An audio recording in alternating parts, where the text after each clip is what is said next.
করতে হবে। যখনই আপনি সময় পাচ্ছেন উমরি কাজা চলবে না। 30 বছর যাবত ছাত্র জীবন পার হয়েছে, নামাজ পড়িনি, তাই তো উমরি কাজা নামাজ পড়ছি। মাগরিবের সালাতে উপস্থিত হলাম এই রাজশাহী শহরে, একজন বড় ডাক্তারের সাথে সাক্ষাৎ করব। ফজরে মাগরিবের 2 রাকাত পরে অনেক রাকাত পড়লেন সালাত শেষে আমি বললাম, জনাব ডাক্তার সাহেব এতগুলি সালাত আদায় করছেন কেন? উমরি কাজা। ভাই 25 বছর যাবত ছাত্র জীবন কেটেছে, অনেক নামাজ ছুটে গেছে, এই জন্য কিছু কিছু করে পড়ে নিচ্ছি।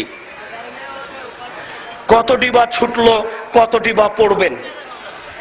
কত অক্তবাই ছুটেছে, কত অক্ত পড়বেন?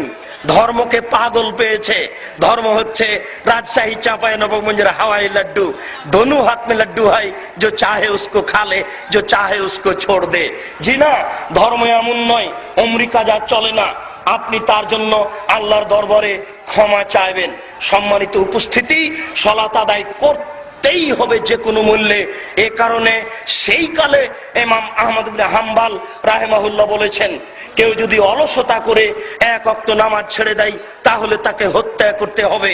এ কারণে সেই কালে ইমাম আবু হানিফা রাহিমাহুল্লাহ বলেছেন, কেউ যদি অলসতা করে 1 ওয়াক্ত সালাত ছেড়ে দেয় তাহলে তাকে জেলখানায় বন্দী করে পিটিয়ে সালাত আদায় করাতে হবে।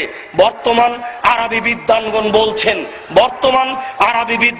বলছেন যে স্বামী নামাজ পড়ে স্ত্রী পড়ে না, স্ত্রী নামাজ পড়ে স্বামী পড়ে না, তাহলে বিবাহ সম্পর্ক বিচ্ছিন্ন হয়ে গেছে। সে আর মুসলমান নেই, চেয়ারম্যান লাগে না, মেম্বার লাগে না, কাজী লাগে না, বিবাহ এমনিতেই গেছে, সম্পর্ক ছিন্ন হয়ে গেছে। আমরা বলতে চাচ্ছি সালাত ত্যাগ করা মহাপাপ, সালাত ত্যাগ করা মহাপাপ, সালাত ত্যাগ করা মহাপাপ।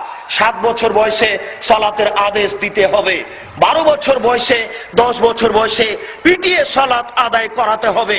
15 বছর বয়সে সালাত আদায় না করলে এই ছেলে মেয়ে বাড়িতে থাকতে পাবে না, তাকে আদায় করাতেই হবে যে কোনো মূল্যে, সালাত আদায় করাতেই হবে যে কোনো মূল্যে। সালাত আদায় না করে কোন সদস্য আপনার বাড়িতে ভাত খাবে এমন মানুষ আপনি হয়েন না, এমন কাপুরুষ আপনি হয়েন না। পিতা আছে বলে যেন আমরা মনে করতে পারি, বিষয়টি ভাবুন।